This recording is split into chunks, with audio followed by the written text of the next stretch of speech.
நமஸ்காரம். நம்மளுடைய வாஸ்து பயணத்தில் இன்றைக்கி பார்க்கக்கூடிய ஒரு விஷயம் வந்து வாஸ்துப்படி யாருக்கெல்லாம் வீடு வந்து அமையாது.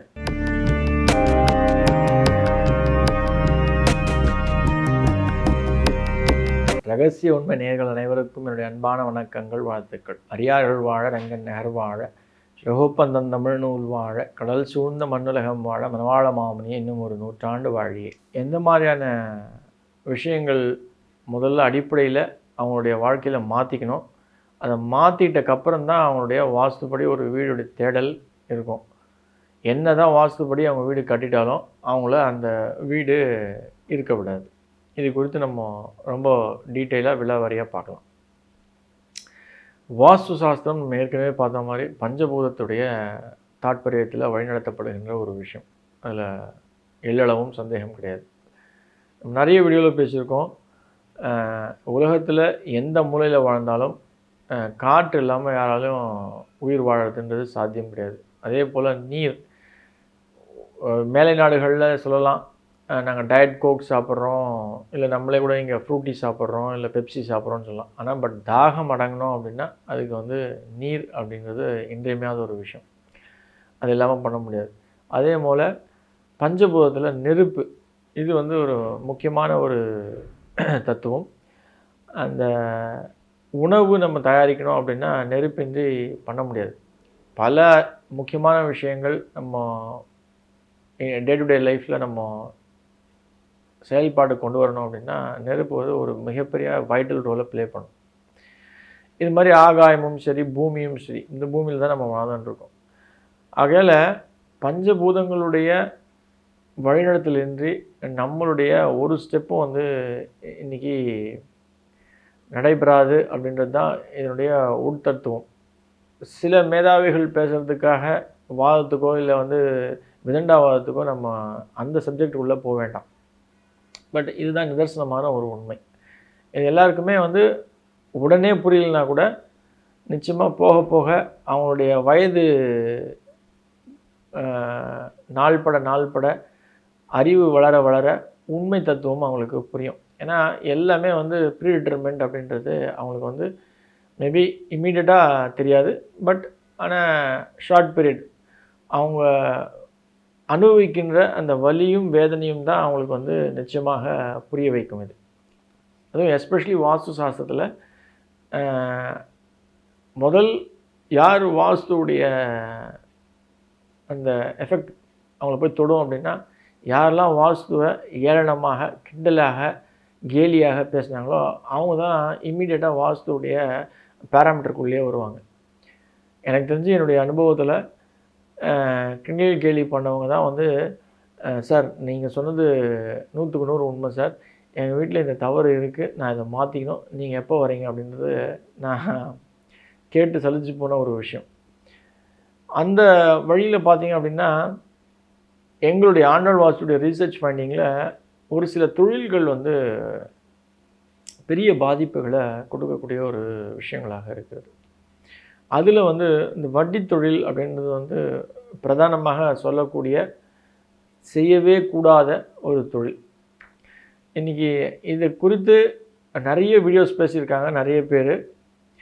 அது வந்து வாதத்துக்கோ இல்லை நான் ஏற்கனவே சொன்ன மாதிரி விதண்டவாதத்துக்கோ கிடையாது. நிறைய பேர் சார் பேங்க்கில் எல்லோரும் வட்டி தான் சார் கொடுக்குறாங்க, இன்றைக்கி வட்டிக்கு வாங்காமல் யாருமே ஒன்றும் தொழில் பண்ண முடியாது சார், இதெல்லாம் வந்து இருக்கிறது உண்மை தான், இல்லைன்னே சொல்லலை. எல்லாருமே லோன் வாங்கி தான் பண்ணுறோம்.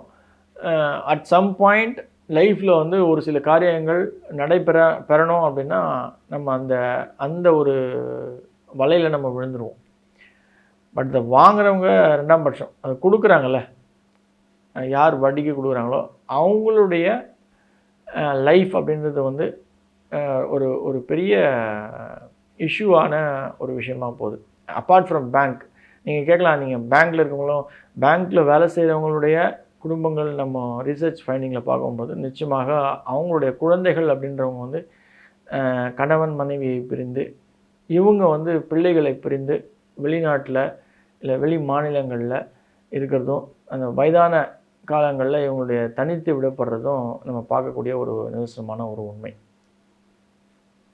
ஆனால் பட் வாஸ்துப்படி இவங்க வந்து ஒரு வீட்டில் வாழ்ந்துடுறாங்களா அப்படின்னா, இவங்களுக்கு அந்த வாஸ்துப்படி ஒரு வீட்டில் வாழ்ந்தாலும், அதில் குறைபாடுகள் இல்லாமல் வாஸ்துவுடைய கம்ப்ளைண்ட் வீட்டில் குறைபாடுகள் இல்லாமல் இருந்தாலும், இவங்களுக்கு வந்து அந்த விதி அப்படின்ற ஒரு விஷயம் வந்து வலித்து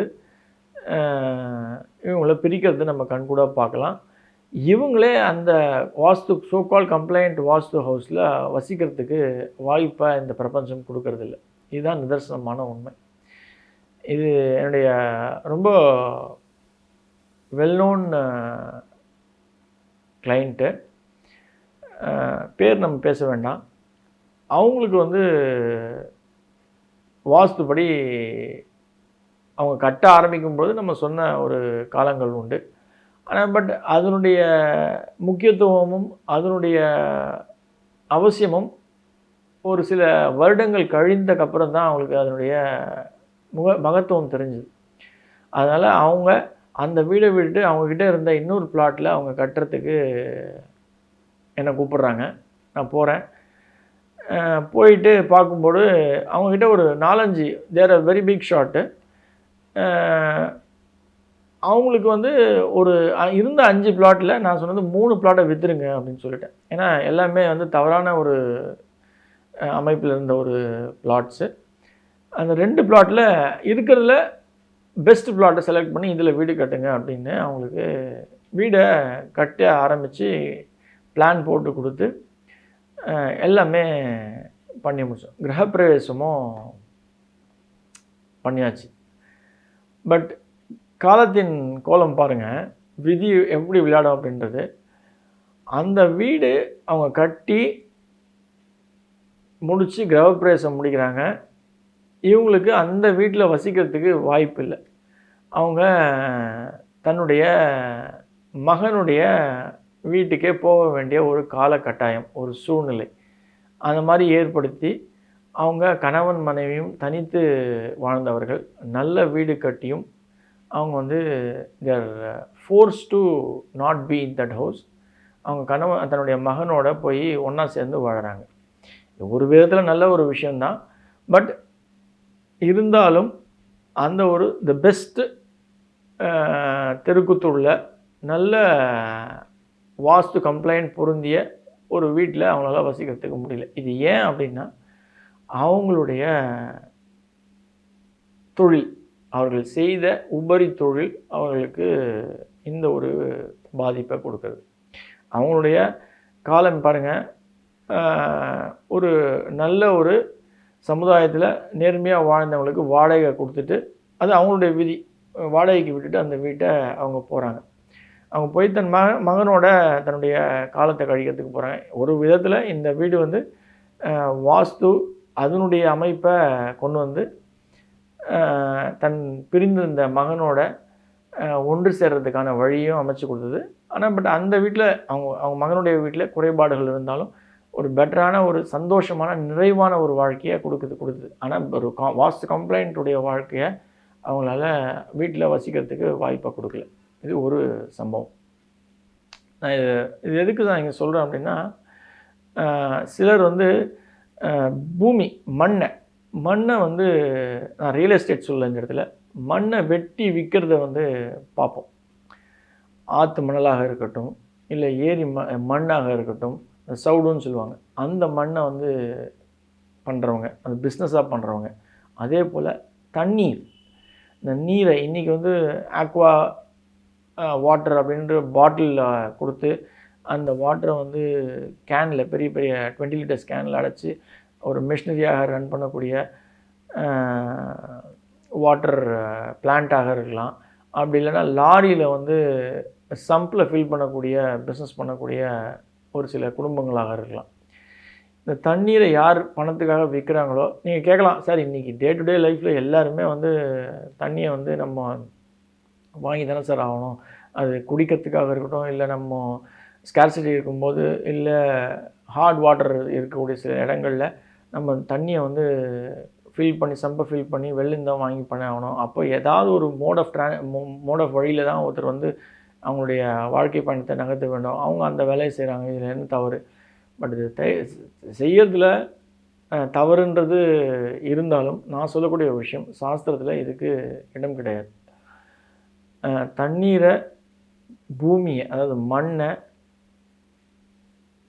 விஷயங்கள் இந்த இந்த விஷயங்களை விற்கிறவங்களும், அதே போல் நான் ஏற்கனவே சொன்ன மாதிரி இந்த வட்டி அப்படின்ற ஒரு விஷயமும், அதே போல் அந்த குவாரிலாம் நீங்கள் பார்த்துருப்பீங்க. மலையை குடைஞ்சி அதை விட்டு இந்த மார்பிள், கிரானைட் அப்படின்ற ஒரு விஷயங்களை வந்து விற்கிறது. இதுவும் வந்து பாதிப்பை உண்டாக்கும்.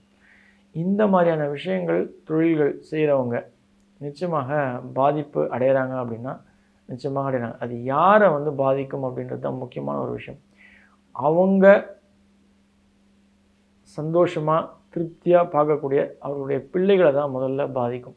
யார் மேலே அவங்க வந்து அபரிவிதமாக அன்பையும், காதலையும், முக்கியத்துவமும் வைத்திருக்கிறார்களோ அந்த இடத்துல தான் வந்து கடவுள் வந்து தொடுவார். நான் இந்த வீடியோவில் வேண்டி விரும்பி சொல்லக்கூடிய ஒரு விஷயம் என்ன அப்படின்னா, எக்காரணம் கொண்டும் சில தொழில்கள், இன்றைக்கி நான் சொல்லக்கூடிய இந்த வட்டி அப்படின்ற ஒரு விஷயம் வேண்டாம். தண்ணீர் விற்பனை அப்படின்றது வேண்டாம். தண்ணீர் விற்பனைன்னு நான் சொல்கிறது வந்து பாட்டில்டு வாட்டர், அது கூட ஒரு நியாயமான விலையில் விற்றா கூட பரவாயில்ல. நீங்கள் உடனே வந்து வட்டியை வந்து நம்ம கந்து வட்டி இல்லாமல் நியாயமான வட்டி கொடுக்கலாமா அப்படின்னு நீங்கள் கேட்கலாம். பட் என்ன தான் இருந்தாலும் ஒரு குறிப்பிட்ட காலத்தில் அதை திருப்பி கட்டும்பொழுது அவங்களுடைய எண்ணம் வந்து நிச்சயமாக நம்மளுக்கு ஒரு பாதிப்பை கொடுக்குமா அப்படின்னா நிச்சயமாக கொடுக்கும். அதே போல் தண்ணியை நீங்கள் என்ன தான் கம்மியான விலைக்கு நீங்கள் விற்றாலும் அது வந்து பாதிப்பை கொடுக்குமா அப்படின்னா, ஏற்கனவே நான் சொன்ன மாதிரி குடும்பத்தில் யார் மேலே அன்பு வச்சுருக்கீங்களோ அவங்களுடைய மேலே பாதிப்பு அப்படின்றது. இந்த பாதிப்புன்னு நான் சொல்லும்பொழுது அதனுடைய வேவ்லென்த் வந்து டிஃபர் ஆகும். எப்படி அப்படின்னு பார்த்தீங்கன்னா, பசங்களோட ஒரு நல்ல ரேப்போ இருக்காது, ஒரு நல்ல அந்யோன்யம் இருக்காது, பேச்சுவார்த்தை நல்லபடி இருக்காது. நம்ம அவங்க வீட்டுக்கு போனாலே ஒரு கெஸ்ட் ரூமில் தங்கக்கூடிய ஒரு விஷயமாக தான் இருக்கும். அதே போல் குழந்தைகளுக்கு இருக்கக்கூடிய ஒரு சந்தோஷம் அப்படின்றது இல்லாமல் போயிடும். இது பெரிய லெவலில் பாதிக்கும் அப்படின்னா குழந்தைகளை தான் பாதிக்கும். அந்த தொழிலை செய்யக்கூடிய பெரியவர்களை அந்தளவுக்கு பாதிக்கிறது லேட்டாக தெரியும், உடனே பாதிக்காது. அதனால் நம்மளுடைய குழந்தைகள் நம்ம எப்படி சந்தோஷமாக வாழணும்னு நினைக்கிறோமோ, அவங்களுக்காக நம்ம எவ்வளோ கஷ்டப்பட்டு பணத்தை சம்பாதிக்கிறோமோ அந்த விஷயம் நிச்சயமாக உண்மையாக அமையணும் அப்படின்னா தயவுசெய்து நான் குறிப்பிடுகின்ற இந்த தொழில்களை தயவுசெய்து விட்டுறீங்க. குவாரி நடத்துறது, மண்ணை வந்து வெட்டி விற்கிறது, அதே போல் இன்னும் முக்கியமாக சொல்லணும்னா இந்த ஓட்டிங் டைமில் வந்து கள்ள ஓட்டுக்கு பணம் கொடுக்குறது, இந்த விஷயங்கள்லாம் தயவுசெய்து அவாய்ட் பண்ணுறது நல்லது. இதுக்கான தீர்வு அப்படின்னா ஒரே தீர்வு, ஒரே கோயில், திருச்செந்தூர் மண் மட்டும்தான். முருகரை பிடிச்சிங்க. நிச்சயமாக இது உங்கள் குடும்பத்தில் தெரிந்தோ தெரியாமலோ உங்களுடைய முன்னோர்கள் பண்ணியிருக்காங்க அப்படின்னா நிச்சயமாக திருச்செந்தூர் முருகர் இதுக்கு ஒரு பெரிய மாற்றத்தை கொடுப்பாங்க. உங்களால் முடியும், உங்கள் மனசு அதற்கு வந்து உகந்து போகும் அப்படின்னா திருச்செந்தூர் முருகர் கோயிலில் மடிப்பிச்சை அப்படின்ற ஒரு விஷயம் பெரிய மாற்றத்தை கொடுக்கும். அந்த மடிப்பிச்சை எடுத்து அதில் வரக்கூடிய பணத்தை வாங்கி நீங்கள் வந்து உங்கள் வீட்டில் மளிகை பொருள் வாங்கி சமைச்சு சாப்பிட்றதும், இல்லை ஹோட்டல்லையே அங்கேயே சாப்பிட்றதும் ஒரு பெரிய மாற்றத்தை நிச்சயமாக கொடுக்கும். நன்றி. ஆழ்வார் ஆச்சாரியன் எம்பெருமானார் ஜீயர் திருவிலே சனம், ஆண்டாள் பிச்சை சொக்கலிங்கம் திருவிலே சனம் சனம் சனம்.